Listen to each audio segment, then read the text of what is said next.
ஜெபம் செய்வோம். அன்பு மருள் நிறைந்த ஆண்டவரே, தாயும் தந்தையுமாய் இருக்கிற எங்களை இறைவா துதிக்கிறோம், புகழ்கிறோம், போற்றுகின்றோம். ஆண்டவரே, நாங்கள் உம்முடைய பிள்ளைகளாய்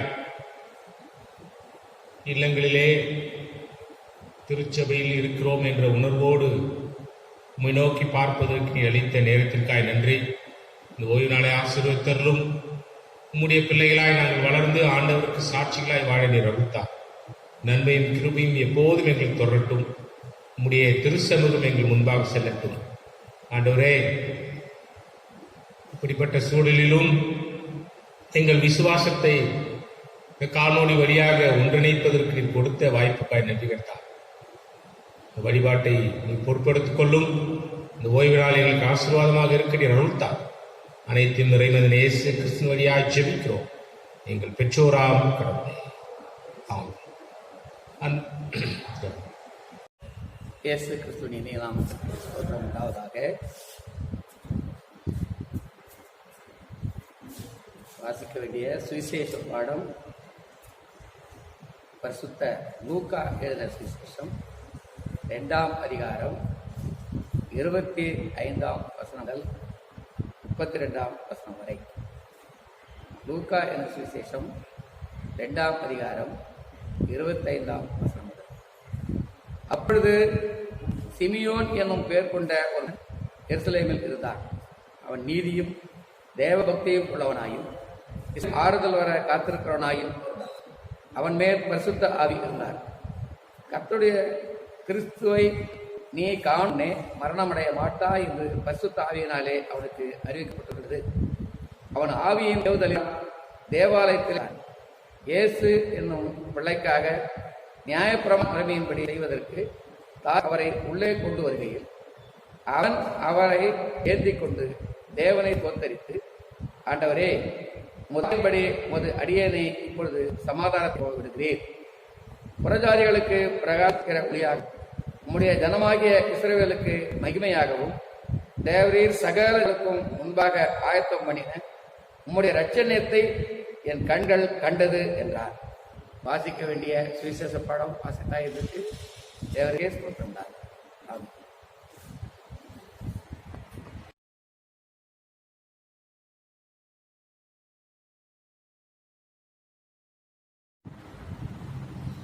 சந்தோஷம் பொங்குதே, சந்தோஷம் பொங்குதே, சந்தோஷம் என்னில் பொங்குதே. அல்லேலூயா, இயேசு என்னை ரட்சித்தார், முற்றும் என்னை மாற்றினார். சந்தோஷம் என்னில் பொங்குதே. வழி தப்பி நான் திரிந்தேன், பாவ வழி அதை சுமந்தலைந்தேன். அவர் அன்பு குரலே அழைத்தது என்னையே, அந்த இன்ப நாளில் இருந்து பாவம் நீங்கிட்டே. அவர் அன்பு குரலே அழைத்தது என்னையே, அந்த இன்ப நாளில் இருந்து பாவம் நீங்கிட்டே. சந்தோஷம் பொங்குது, சந்தோஷம் பொங்குது, சந்தோஷம் என்னில் பொங்குதே. அல்லேலூயா, இயேசு என்னை ரட்சித்தார், முற்றும் என்னை மாற்றினார். சந்தோஷம் என்னில் பொங்குதே. சத்துரு சோதித்திட தேவபூத்திர் உடன் வருவார். ஆனால் இயேசு கைவிடார், தானாய் அன்பு ரட்சிப்பார். ஆனால் இயேசு கைவிடார், தானாய் வந்து ரட்சிப்பார். அந்த நல்ல இயேசு என்ற சொந்தமானாரே, அந்த நல்ல இயேசு என்ற சொந்தமானாரே. சந்தோஷம் பொங்குது, சந்தோஷம் பொங்குது, சந்தோஷம் என்னில் பொங்குதே. அல்லேலூயா, இயேசு என்னை ரட்சித்தார், முற்றும் என்னை மாற்றினார். சந்தோஷம் என்னில் பொங்குதே. பாவத்தில் ஜீவிப்பவர் பாதாளத்தில் அழிந்திடுவார். நானும் பரலோகத்தில் நாளும் பாடல் பாடிடுவேன், நானும் பரலோகத்தில் நாளும் பாடல் பாடிடுவேன். என்னில் வாழும் இயேசுவோடு என்று வாழுவேன், என்னில் வாழும் இயேசுவோடு என்று வாழுவேன். சந்தோஷம் பொங்குது, சந்தோஷம் பொங்குது, சந்தோஷம் என்னில் பொங்குதே. அல்லேலூயா, இயேசு என்னை ரட்சித்தார், முற்றும் என்னை மாற்றினார், சந்தோஷம் என்னில் பொங்குதே. அன்புக்குரியவர்களே, உங்கள் அனைவரையும் ஆண்டவர் இயேசு கிறிஸ்துவின் திருநாமத்தினாலே வாழ்த்துகின்றேன். மார்ச் மாதம் 4வது வாரத்திலிருந்து நாம் திருச்சபையிலே ஒன்று கூட இயலாது காணொலி வழியாக ஆண்டவரை நாம் பார்த்து போற்றி வருகிறோம். உங்களையும் சந்திக்க இயலாத சூழல் இருக்கிறது. நானும் என்னுடைய திருப்பணியை கடலூர் மாவட்டத்தில் 8 ஆண்டுகள் நிறைவு செய்வதற்கு ஆண்டவர் எனக்கு அருள் தந்திருக்கிறார். நாளை நாளிலிருந்து நான் வண்டலூர் திருச்சபைக்கு ஆயராக பொறுப்பெடுக்க இருக்கிறேன். இது 8 ஆண்டுகள் கடலூர் பகுதியில் அநேக நட்புகளை, உறவுகளை, திருச்சபை உறவுகளை, திருச்சபை சாராத அநேக நண்பர்களை எனக்கு கொடுத்தார். ஆண்டவருக்கு நான் நன்றி செலுத்துகிறேன்.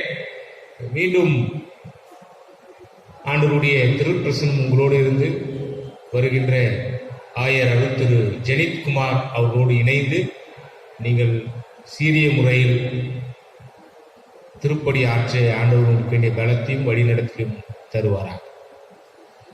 அன்புக்குரியவர்களே, இன்றைய நாளிலே நான் உங்களுக்கு ஒரு சில வார்த்தைகள் திருமறையிலிருந்து பகிர்ந்து கொள்ள நான் விரும்புகின்றேன். 3 தலைப்பில் என்னுடைய அருளுரையை நான் உங்களோடு பகிர்ந்து கொள்கிறேன். 1, தனிநபர் வளர்ச்சி, பர்சனல் ஃபார்மேஷன். 2வது, ஊழிய வளர்ச்சி, மினிஸ்ட்ரியல் ஃபார்மேஷன். 3வது, தியாலஜிக்கல் ஃபார்மேஷன், இறையர் வளர்ச்சி. கிறிஸ்தவர்கள் என்பவர்கள் அவர்களுடைய வாழ்க்கை முறை எப்படி இருக்கிறது என்று பிறர் பார்ப்பார். கிறிஸ்தவர்களாக இருக்கிற இவர்கள் எப்படி இருக்கிறார்கள் என்று பிறர் பார்ப்பார்.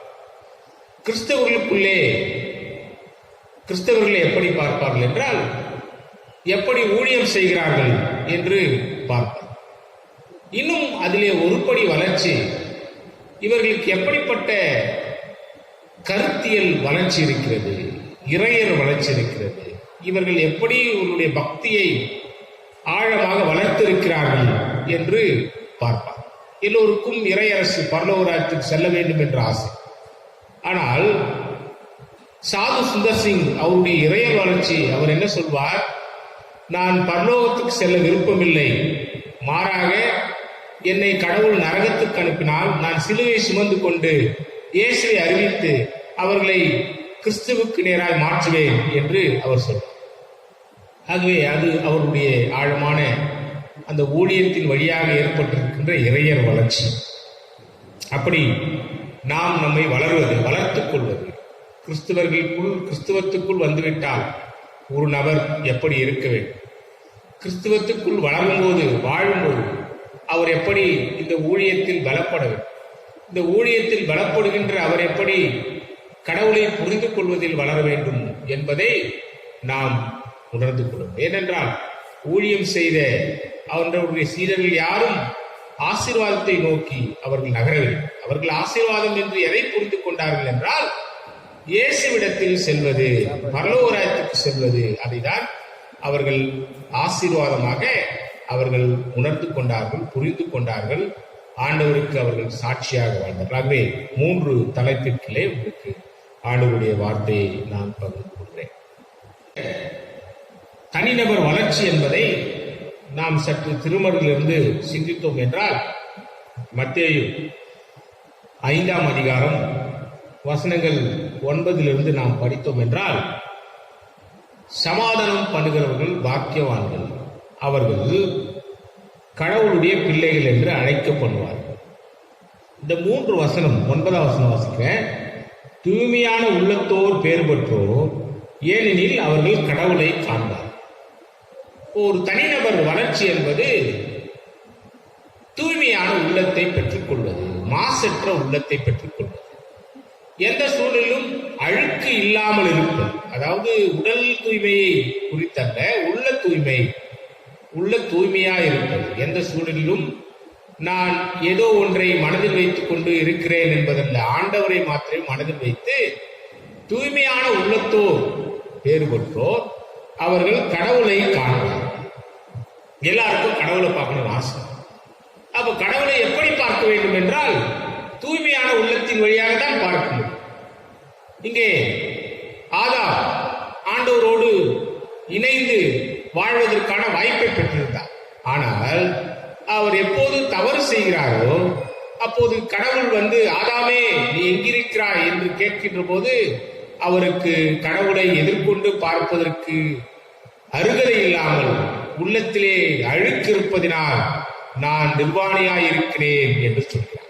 அப்போ ஒரு மனிதன் கடவுளோடு வாழ வேண்டும் என்றால் அவன் தூய்மையான உள்ளம் தேவைப்படுகிறது. இங்கே சொல்லப்படுகின்ற வார்த்தை தூய்மையான உள்ளத்தோர் பேறு பெற்றோர் அவர்கள் கடவுளை காண்பார். கடவுளை பார்க்கணும் அப்படின்னா நமக்கு தேவைப்படுவது தூய்மையான உள்ளம். தூய்மையான உள்ளம் நமக்கு தேவைப்படும். அதே போல 2வது வசனத்து 9வது வசனத்துல அமைதியை ஏற்படுத்துவோர் பேறு பெற்றோர் ஏனெனில் அவர்கள் கடவுளின் மக்கள் என்று அழைக்கப்படுவார். தூய்மையான உள்ளத்தோர் கடவுளை காண்பார்கள்.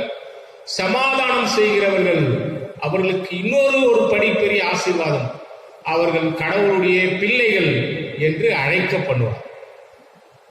கடவுளுடைய பிள்ளைகள் என்று அழைக்கப்படுவார். ஒருவேளை நாம் எப்போதும் சமாதானம் செய்கிறவர்களாக இருக்கும். யாரெல்லாம் கடவுளுடைய பிள்ளையா இருக்கிறானோ அவன் சண்டை பண்ண மாட்டான், சண்டை போட மாட்டான், தேவையில்லாத வம்பு வளர்க்கணும். கடவுளுடைய பிள்ளைகள் எப்போதும் சமாதானம் செய்கிறவர்களாய் அமைதியை ஏற்படுத்துவர்களாய் அவர்கள் வாழ்வார்கள். இதுதான் திருமறை நமக்கு கற்றுத்தருகிற செய்தி. ஆண்டவருடைய சீடர்கள், ஆண்டவருடைய ஊழியம் செய்த அப்போஸ்தலர் எல்லா சூழலிலும் அவர்கள் சமாதானத்தை உருவாக்கினர். இயேசு கிறிஸ்து எப்போதும் பிறரை சந்திக்கும் போது சமாதானம் உண்டாவதாக என்று சொல்கிறார். ஒரு மனிதன் கிறிஸ்தவுக்குள் இருந்தால் அவன் சண்டை பண்ணாதவனாக இருக்க வேண்டும். யோசித்து பாருங்க, என்று திருச்சபை வரலாற்றில் திருச்சபை வாழ்க்கை ரொம்ப பெருமையா பேசுற விஷயம். நான் அவரை இது மாதிரி கேட்டேன், அது மாதிரி கேட்டேன், அவரை சண்டை பண்ணிட்டேன், அவரை நிக்க வச்சு கேள்வி கேட்டேன் என்று இதை ஒரு பெரிய ஒரு பெருமையாக பேசுவது. அப்படி அல்ல. சமாதானம் பண்ணுகிறவர்கள் யார் என்றால் கடவுளுடைய பிள்ளைகள். அதுல இன்னொன்னு புரிஞ்சுக்கலாம், யாரெல்லாம் சமாதான குலைச்சலை உருவாக்குறார்களோ அவர்கள் பிசாசின் பிள்ளைகள். சமாதானம் பண்ணுகிற கடவுள் பிள்ளைகள், சமாதானத்தை குலைக்கிறவர்கள் பிசாசின் பிள்ளைகள். அப்போ அமைதியான உள்ளத்தோர் கடவுளை காண்பார்கள். அமைதியை ஏற்படுத்துகிறவர்கள் உண்மையா தூய்மையான உள்ளத்தோர் கடவுளை காண்பார்கள். அமைதியை ஏற்படுத்துபவர்கள் கடவுளுடைய பிள்ளைகள் என்று அழைக்கப்படுவார்கள். 3வது, நீதியின் பொருட்டு துன்புறுகிறவர்கள் அவர்கள் பேறு பெற்றோர், அவர்கள் விண்ணரசு அவருக்குரிய பரலோகராஜ்யத்தில் இருப்பாங்கப்பா அப்படின்னு இங்கே ஆண்டவராக இயேசு கிறிஸ்து சொல்லி தருகிறார். இப்போ 3 செய்தி. ஒரு மனிதன் தன்னை வளர்த்துக் கொள்வதற்கு தேவைப்படுவது ஒன்று, அவன் தூய்மையான உள்ளம் இருக்க வேண்டும். அப்படி இருந்தால் அவர் கடவுளை காண்பார். சமாதானம் செய்ய வேண்டும், அவர் கடவுளுடைய பிள்ளை என்று அழைக்கப்படுவார். நீதிக்காக துன்புறுவது, வாழ்வதற்காக நெளிந்து போவதல்ல.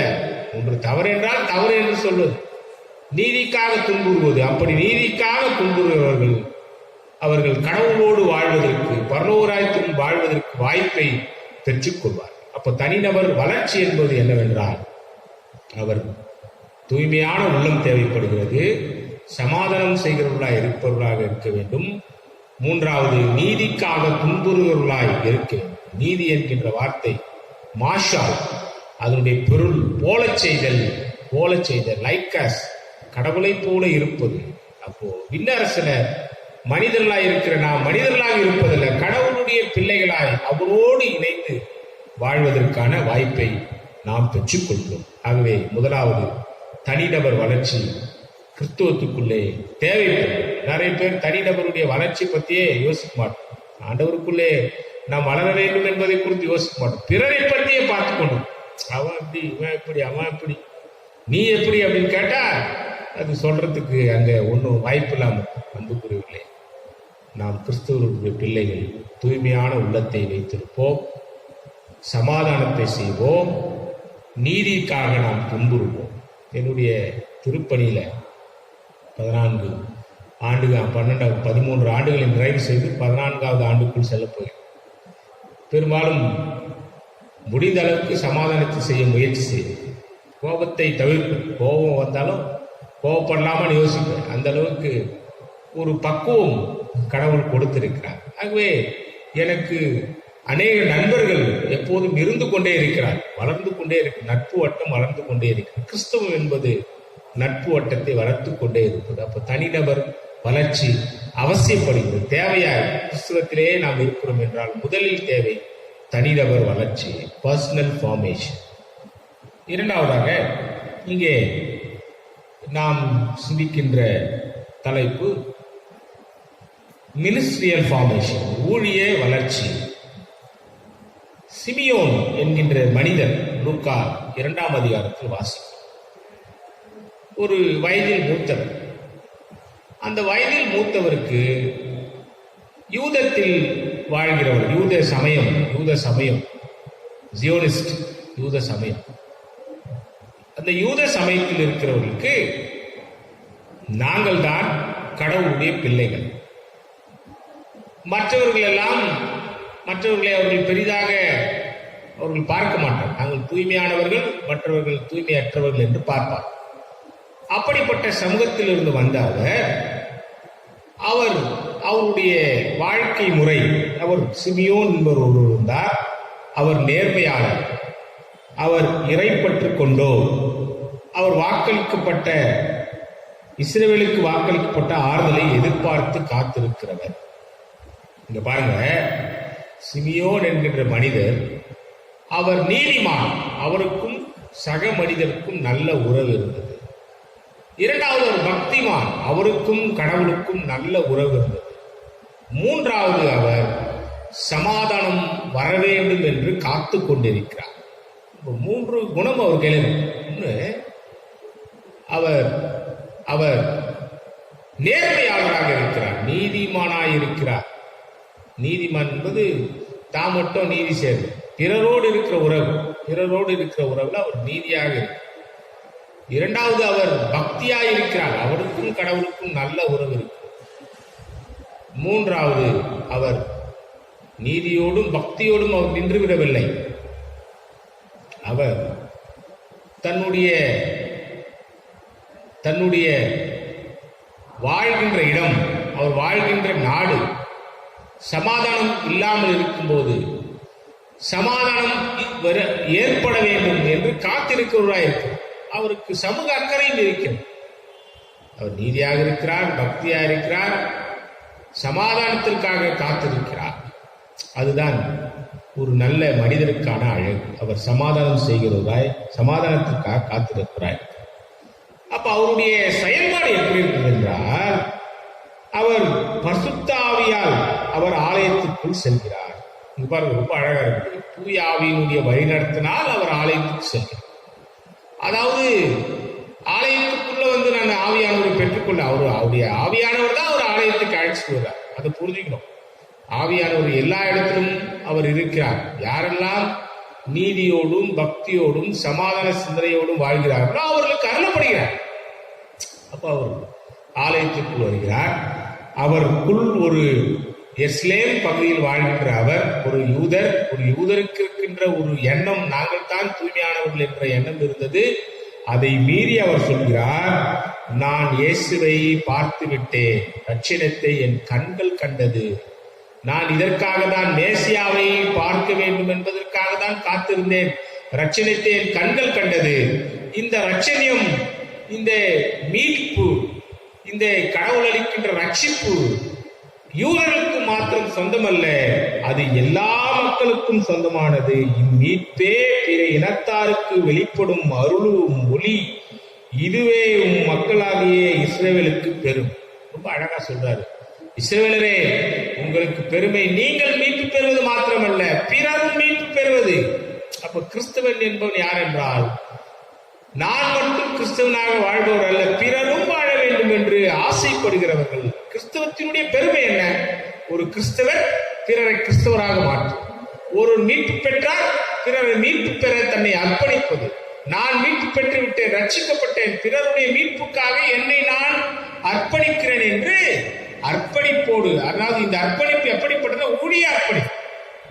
நான் மீட்பு பெற்று விட்டேன், கிறிஸ்துவை நான் கண்டுவிட்டேன், மேசியாவை காண்டுவிட்டேன், மேசியாவை நான் சுவைத்து விட்டேன், பிறரும் மீட்பு பெறுவதற்கு என்னை நானே அர்ப்பணிக்கிறேன் என்ற முழு உணர்வோடு இருப்பதுதான். வேற ஒன்றும் பெருசு ஊழியனா என்ன அப்படின்னா நிறைய விளக்கம் தருவோம். அது இல்ல, நான் மீட்கப்பட்டேன், பிறரும் மீட்கப்பெறும்.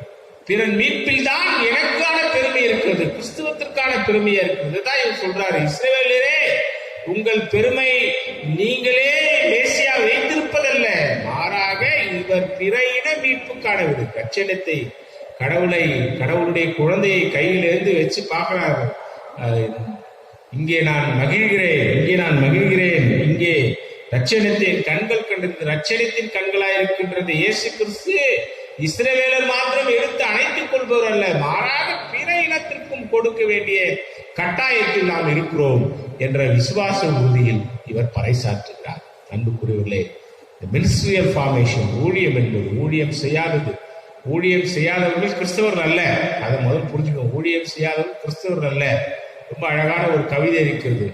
ஊழியம் செய்யாத கால்கள், ஊழியத்திற்காய் நடக்காத கால்கள், ஊழியத்திற்காய் செயல்படாத கைகளும், ஊழியத்திற்காய் தூரத்தை ஊழிய பாதைகளை பார்க்காத கண்களும், இவையெல்லாம் என்னவென்றால் பிணத்தின் உறுப்புகள். ஒருவேளை நம்முடைய கரங்களும், நம்முடைய கால்களும், நம்முடைய சிந்தனையும், நம்முடைய கண்களும், உடலில் இருக்கின்ற எல்லா உறுப்புகளும் திருப்பணி என்பது ஊறி வளர வேண்டும்.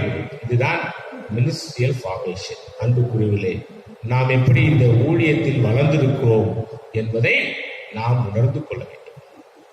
அன்புக்குரியவர்களே, மூன்றாவதாக இறையியல் வளர்ச்சி, தியாலஜிக்கல் ஃபார்மேஷன்.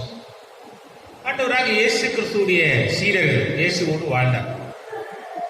இயேசுவோடு வாழ்ந்தவர்கள், அவர்கள் அந்த 3.5 ஆண்டு அவரோடு பயணித்த போது அவர் சொல்லிக் கொடுத்த வார்த்தைகளை அவர்கள் மனதிலே வைத்திருந்தார். அவர்கள் சொன்ன பிறகுதான் நற்செய்தி நூல்கள் உருவான. அவர்கள் மூலமாக அவர்களிடத்தில் கேட்டு இயேசு என்னெல்லாம் செய்தார், என்னெல்லாம் சொன்னார் என்பதை கேட்டு நற்செய்தி நூல்கள் உருவாகும். அப்படி இயேசுவை ஏற்றுக்கொண்டு இயேசுவோடு பயணித்து ஊழியம் செய்தவர்கள், அவர்களுடைய மனதிலே மேசியா இவர் என்ற புரிதலோடு இருந்தவர், மீட்பை கொண்டு வரப்போகிறார் என்று விசுவாசத்தோடு இருந்தவர். அதுதான் யூதாஸ்காரியத்து, இவர் சிலுவைக்கு நேராய் செல்லப் போகிறாரே, சிலுவையிலே மறைக்கப் போகிறாரே, இவர் மீட்பு தருவார் என்றால் இவர் மரணிக்கப் போகிறாரே என்ற ஒரு கோபத்தில் தான் இயேசுவை காட்டிக் கொடுக்கிறார். அப்ப மீட்பு என்பது, ரட்சிப்பு என்பது இஸ்ரவேல் மக்களுக்கு வேண்டும். அதை ஒரு மேசியா, ஒரு அரசராக இன்று செயல்படுத்துவார் என்று புரிந்து கொண்டிருந்த சீடர்.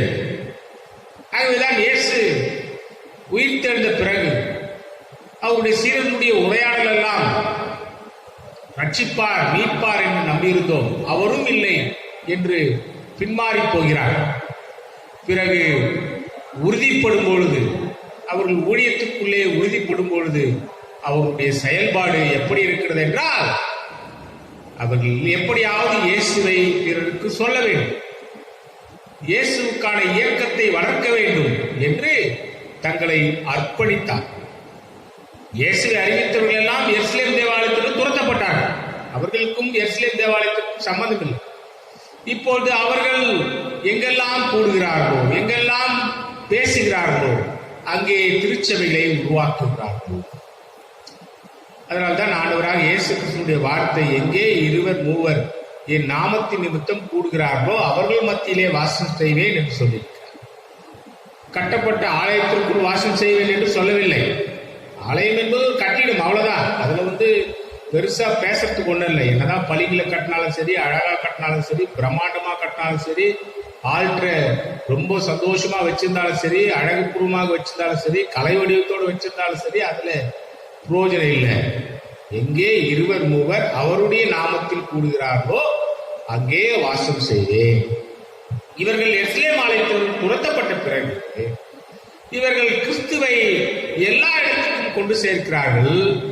இப்படி கிறிஸ்துவை கொண்டு சேர்த்த அப்போஸ்தலர்கள் எல்லாம் எப்படி வாழ்ந்தார்கள் என்றால், அவர்களுடைய ஆசீர்வாதம் எப்படிப்பட்டது என்றால், சாட்சியாக வாழ்வது இரத்த சாட்சியாக இறந்து போகும்.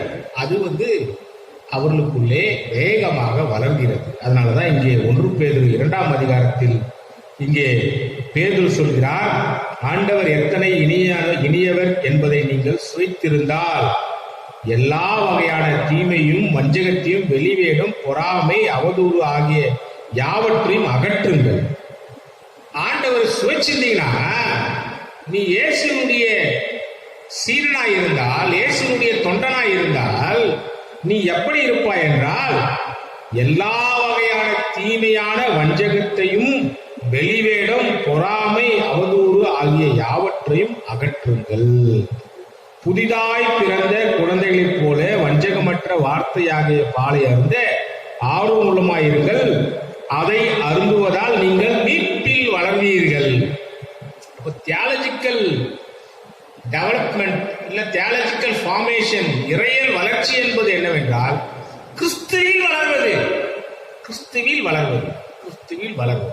ஆண்டவராக இயேசு கிறிஸ்து அவருடைய திருப்பணியிலே கடவுளை புரிந்து கொண்டு அவர் சிலுவை நோக்கி போகிறார்.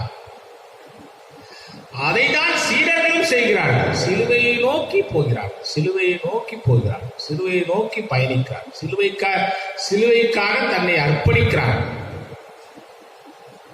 அப்படிப்பட்ட ஒரு ஆற்றலை இங்கே அவருடைய சீடர்கள் புரிந்து கொண்டார்கள். அவர்கள் சொல்கிறார்கள், மீட்பில் வளருங்கள். இந்த மீட்பு கிறிஸ்துவினிடத்திலிருந்து கிடைக்கிறது. இந்த கிறிஸ்து உயிருள்ள கல்லாகி அவரிடம் அணுகுங்கள். மனிதரால் உதறி தள்ளப்பட்டதாயினும் கடவுளால் தெரிந்து கொள்ளப்பட்ட உயர் மதிப்புள்ள கல் அதுவே. யூதர்களுக்கு சொல்லப்படுகிற செய்தி, எப்பா நீங்க உதறி தள்ளீங்க, ஆனா அது உயர் மதிப்புள்ள கல். நீங்களும் உயிருள்ள கல்லாயிருந்து ஆவிக்குரிய இல்லமாகிய கட்டி எழுப்புவீர்களாக. இயேசு கிறிஸ்துவின் வழியாக கடவுளுக்கு உகந்த ஆவிக்குரிய பலிகளை படைக்கும் தூய குருக்களின் கூட்டமாக இருப்பீர்கள். அப்ப ஆவியில் வளர்வது, இறையலில் வளர்வது, இறையலில் வளர்வது. நம்பிக்கை கொண்ட உங்களுக்கு அது உயர் மதிப்புள்ளதாய் விளங்கும். நம்பிக்கை இல்லாதவர்கள் பொறுத்த மட்டில் கட்டுவோர் புறக்கணித்த கல்லே முதன்மையான மூளை கையிலாயிற்று. அப்போ கிறிஸ்துவ இல்லாத மீட்பு, கிறிஸ்து இல்லாத வாழ்க்கை இல்லை, கிறிஸ்து இல்லாத மகிழ்ச்சி இல்லை. அததான் இப்ப சொல்றாங்க, இயேசுதான். அப்போ தியாலஜிக்கல் ஃபார்மேஷன், இறையல் வளர்ச்சி என்பது என்னவென்றால் கிறிஸ்துவில் வளர்வது, கிறிஸ்துவுடைய வார்த்தையில் வளர்வது. வேற எதையோ எடுத்து வந்து புகுத்துட்டு இதுதான் கிறிஸ்துவன் சொல்றது. இயேசு பேசிய, இயேசு வாழ்ந்த, இயேசு பறைசாற்றின, இயேசு தன்னை அர்ப்பணித்த செய்திகளில் வளர்ந்து வாழ்வதுதான் கிறிஸ்தவம். அதை தான் இங்கே சொல்கிறார்கள். ஆண்டவருடைய முதன்மை சீடன் பேதுரு சொல்கிறார், இயேசுவில் வளர்த்து, இயேசுவில் உங்களை வளர்த்துக் கொள்ளுங்கள், இயேசுவில் கட்டப்பட்ட ஆவிக்குரிய இல்லமாக கட்டிக் கொள்ளுங்கள் என்று அவர் சொல்கிறார். இங்கே சொல்லுகின்ற செய்தி, ஆனால் இங்கு சொல்றாரு, ஆனால் நீங்கள் தெரிந்தெடுக்கப்பட்ட வழிபடுவினர், அரச குருக்களின் கூட்டத்தினர், தூய மக்களினத்தினர், அவரது உரிமை சொத்தான மக்கள். எனவே உங்களை இருளிலிருந்து தமது வியக்கத்தகு ஒளிக்கு அழைத்து வந்தவர் மேன்மிக்க செயல்களை அறிவிப்பது உங்கள் பணி என்று அவர் சொல்கிறார். அன்புக்குரியவர்களே, இங்கே அவரது செயல்களை அறிவிப்பது உங்கள் பணி. அப்போ இறையல் வளர்ச்சி என்பது அவர் செயல்களை அறிவிப்பது. இப்ப இறுதியாக 10ஆம் வசனத்துல பேதுரு இங்கே சொல்ற செய்தி, நீங்கள் மக்களமாய் இருக்கவில்லை, இப்போது கடவுள் மக்களாய் இருக்கிறீர்கள். மக்கள் நம்ம இல்ல, நீங்க மக்களாய் இல்ல, இப்போதுதான் மக்களாய் மாறி இருக்கிறீர்கள். என்ன சொல்ற, கிறிஸ்து சொன்னவைகளை பிரகாரம் தான் மக்கள், கிறிஸ்து சொன்னதான் செயல்படுகிறவர்கள் தான் மக்கள். சொன்னபடி வாழாதவர்கள் எல்லாம் மக்களிடம் இல்லை என்பதை புரிந்து கொள்ளும். கிறிஸ்து மிக அழகாக நமக்கு சொல்லிக் கொடுத்த ஒரு கணத்தில் தான் மறு கணத்தை காட்டும். கண்ணில் இருக்கின்ற ஒரு பெரிய விஷயத்தை கண்ணை பார்க்காது. வலது கை செய்வது தெரியாமல் இருக்கட்டும். இந்த சிறியர்களுக்கு நீங்கள் எதை செய்தீர்களோ அதை எனக்கே செய்தீர்கள். இந்த புரிதல் எல்லாம் நமக்கு தேவைப்படுகிறது. அன்புக்குரியவர்களே, சீடர்கள் மிக ஆழமாக இயேசுவை புரிந்து வைத்திருந்தார். சீடர்கள் ஆழமாக இயேசுவை புரிந்து வைத்திருந்தார்கள். அவர்கள் இயேசுக்குள்ளே வளர வளர தங்களை அவர்கள் இழந்து போனார்கள். அங்கே பேதுரு இல்லை, இயேசுதான் பயணிக்கிறார். பேதுரு பயணிக்கவில்லை, இயேசுதான் பயணிக்கிறார். பேதுரு பேசவில்லை, இயேசுதான் பேசுகிறார். பேதுரு இறக்கவில்லை, பேதுருக்குள் இருந்த இயேசுவை தான் சிலுவையிலே அறைகிறார். இப்போது இங்கே இயேசு சொன்ன செய்தி, இயேசு கற்றுக் கொடுத்த செயல்பாடு, இதையெல்லாம் தங்கள் வாழ்வில் அர்ப்பணிப்போடு அவருடைய சீடர்கள் செய்ய ஆரம்பிக்கிறார். மறுதலித்து போன பேதுரு தான், ஆனால் இங்கே உறுதியாக இருக்கிறார். என்னை சிலுவையிலே ஆண்டவரை போல நேராக அறையாதீர்கள், தலைக்கீழாக அறையுங்கள் என்று சொன்னவர் இரத்த சாட்சியாக மரித்து போகிறார். இன்னும் ஆழமான செய்தி நாம் அப்போஸ்தலர் நடவடிக்கையிலே படிக்கிறோம். பேதுரு செய்த அற்புதம் அளவுக்கறிவான அற்புதம். அங்கே பிச்சை எடுத்துக் கொண்டிருந்த மனிதனை பார்த்து, எங்களிடத்தில் பொன்னும் இல்லை பொருளும் இல்லை, நசராக இயேசு கிறிஸ்து தான் இருக்கிறார், இதுதான் கிறிஸ்தவம். இயேசுவை சொல்லாதவர்கள் கிறிஸ்தவர் அல்ல, இயேசுவை சொல்கிறவர்கள் தான் கிறிஸ்தவம். இதைதான் இங்கே பேதுரு சொல்கிறார், எங்களுக்குள் நாங்கள் இல்லை, இயேசு. இப்ப பேதுருவுடைய நிழல் பட வேண்டும் என்று என்பதற்காக பிணியாளர்களை அழைத்து வந்தார்கள். எவ்வளவு அந்த விசுவாச உறுதி! இயேசுவை போல வல்லமையாக செயல்படுவதற்கு ஒரு பெரிய ஆற்றலை அவர்கள் பெற்றிருந்தார். அன்புக்குரியவர்களே, நம்முடைய வாழ்வில் நாம் யாரை காண்கிறோம், யாரை முன்னிறுத்துகிறோம்? இங்கே சொல்கின்ற செய்தி, முன்பு இரக்கம் பெறாதவர்களாய் இருந்தீர்கள், இப்போதோ இரக்கம் பெற்றுள்ளீர்கள். இயேசுடைய இரக்கத்தை பெறுவது என்பது இயேசுவுக்காக வாழ்வது, இயேசுவுக்காக எப்போதும் நிற்பது. நாங்கள் சாவில் வாழ்கிறோம் என்ற விசுவாச உறுதி அவர்களுக்கு, நாங்கள் சாவில் வாழ்கிறோம் என்ற விசுவாச உறுதி அவர்களுக்கு இருந்தது. இம்மானுவேல், கடவுள் நம்மோடு இருக்கிறார், கடவுள் எப்போதும் நம்மோடு தான் இருக்கிறார். நாம் கடவுளோடு இருக்கிறோமா? நாம் கடவுளோடு இருக்கிறோமா? நாம் தந்தை போல நம்முடைய கடவுள் இருக்கிறார். நாம் தந்தை எப்படி கரம் பிடித்து மகனை அழைத்து செல்வாரோ அப்படி அழைத்து செல்வோம். இப்ப அப்பா என் கையை பிடிச்சிட்டு எனக்கு தெரியாதுன்னு அவர் என்னை அழைச்சிட்டு போயின்னு இருப்பார். இப்ப அது மாதிரி அப்பாவை கையில பிடிச்சிட்டு மகன் இழுத்து போற, இயேசுவை கையில பிடிச்சி, ஏசாமி ஆண்டவரே அந்த ஊருக்கு உங்களை தெரியல வாங்க அப்படின்னு இயேசுவை கொண்டு போய் அந்த இடத்துல விடுவது. அதுதான் ஊழியம், அதுதான் ஆற்றல், அதுதான் கடவுள் தருகின்ற சக்தி. இதுதான் இந்த ஆண்டவருடைய அடியவர்கள் செய்கிறார், தியாலஜிக்கல் ஃபார்மேஷன். அப்போ கிறிஸ்தவர்கள் என்பவர்கள் 3 வளர்ச்சி தேவைப்படுகிறது: தனிநபர் வளர்ச்சி, திருப்பணி வளர்ச்சி, 3வது இறையியல் வளர்ச்சி. இதெல்லாம் நமக்குள் இருக்கிறதா என்று நாம் எப்போதும் சிந்தித்து பார்க்க அழைக்கப்பட்டிருக்கிறோம். எனது ஊழியத்தில் 8 ஆண்டுகள் கடலூரில் என்னுடைய ஊழியத்தை நிறைவு செய்தேன். இன்றைய நாளோடு நான் நிறைவு செய்தேன். 8 ஆண்டுகளில் ஆண்டவர் கொடுத்த பெரிய ஆசீர்வாதம், அநேக நட்பு வட்டத்தை, இறையல் சார்ந்த வட்டங்களை உருவாக்கி என்னை பார்த்து இந்து சமயத்தில் இருக்கிறவர் கூட தோத்திர ஐயா அப்படின்னு கூப்பிடுற அளவுக்கு ஒரு நட்பு வட்டம் வளர்ந்திருக்கு. வணக்கம் சொல்லலாம், ஐயா அப்படின்னு சொல்றது எப்படி? இதெல்லாம் கடவுள் கொடுத்த பெரிய ஆசீர்வாதம். இந்த ஆசீர்வாதத்தில் ஆண்டவர் நம்மை வளர்த்து வழிநடத்தி பாதுகாத்து நன்மையும் கிருபையும் அளித்து ஆண்டவருக்கு நாம் சாட்சிகளாய் வாழ நமக்கு வேண்டிய பலத்தையும் வழிநடத்தி தருவாராக. உங்களுடைய வாழ்வை ஆண்டவருக்கென்று நீங்கள் அமைத்துக் கொள்ளுங்கள். நாம் வளர்த்துக் கொள்வோம், நாம் ஊழியத்தில் வளர்வோம், நாம் இறையிலும் வளர்வோம், இணைந்து திருப்படி ஆற்றுவோம். நான் இங்கே இருக்கும்போது உருவாக்கின ஒரு செயல்பாடு, ஒரு திட்டம், எளியவருக்கு இயேசு. இந்த எளியவருக்கு இயேசு, ஏழை மக்களுக்கு, இந்த சிறியர்களுக்கு நீங்கள் எதை செய்தீர்களோ அதை எனக்கே செய்தீர்கள். அதை மறந்து விடாமல் தொடர்ச்சியாக நம்முடைய கடலூர் பகுதியில் அநேக குடிசை பகுதியில் இருக்கிறது. அந்த மக்களுக்கு வாழ்வாதாரத்தை தொடர்ச்சியாக உருவாக்கி ஆண்டவருக்கு சாட்சியாக இருங்கள். மகிழ்ச்சியாக இங்கிருந்து நான் கடந்து செல்கிறேன். உங்களுக்கு அருள் திரு ஜெனித் குமார் ஆயர் வந்திருக்கிறார். அவர் உங்களோடு தொடர்ச்சியாக பணியாற்றுவார். நீங்களும் அவரோடு இணைந்து பணியாற்றுவதற்கு நீங்கள் உங்களை அர்ப்பணித்துக் கொள்ளுங்கள். ஆண்டவர் தாமே உங்களை ஆசீர்வதிப்பாராக. என்னோடு அன்பாக என்னுடைய ஊழியத்தில் பயணித்த நண்பர்கள் கூட்டம், சகோதரர்கள் கூட்டம், திருச்சபை மக்கள் எல்லோருக்கும் என்னுடைய நன்றி மீண்டும் நான் தெரிவித்துக் கொள்கிறேன். ஆண்டவர் உங்களை ஆசீர்வதிப்பாராக. தந்தை மைந்தன் தூயாவின் திருப்பெருநாளே ஆமே.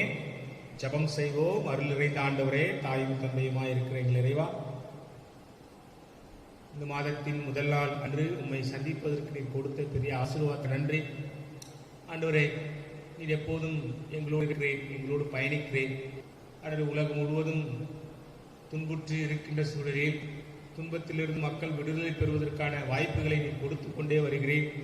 மனித தவற்றினால் இந்த மனிதம் தேடிக்கொண்ட இந்த நோயிலிருந்து நாங்கள் மீள்வதற்கு நீர் எப்போதும் எங்களுக்கு வேண்டிய பலத்தை அளித்துக் கொண்டே வருகிறேன். கிறிஸ்தவர்களாகிய நாங்கள் அதிகமாய் எல்லா மக்களும் மீட்பு பெற வேண்டும் என்பதற்காக நாங்கள் ஜெபித்துக் கொண்டே இருக்கிறோம். எங்கள் ஜபத்தையும் நீர் கேட்டு எங்கள் ஜபத்தின் பதிலாக எங்களை செயலாற்ற வைத்திருக்கிறீர். அதற்காக நன்றிகளாக ஒவ்வொருவரையும் நீர் பலப்படுத்தும். விரைவிலே இந்த நோய் தொற்று அகற்றப்பட்டு இயல்பான வாழ்வுக்குள் நாங்கள் சேர்வதற்கான வாய்ப்பு திருச்சபையிலே ஒரே உண்மை துதிக்கவும் சோத்தரிக்கவும் உண்மை நாங்கள் புகழ்ந்து போற்றவும் எங்களுக்கு வேண்டிய வாய்ப்பை நீர் விரைவிலே அளித்து உலகம் முழுவதும் நிலையான சமாதான வாழ்வை பெற்றுக் கொள்வதற்கான ஸ்லாக்கியத்தை உருவாக்கினார். அனைத்தையும் இறைவன் இயேசு கிறிஸ்து வழியாய் ஜெபிக்கிறோம் எங்கள் பெற்றோராம் கடவுளே.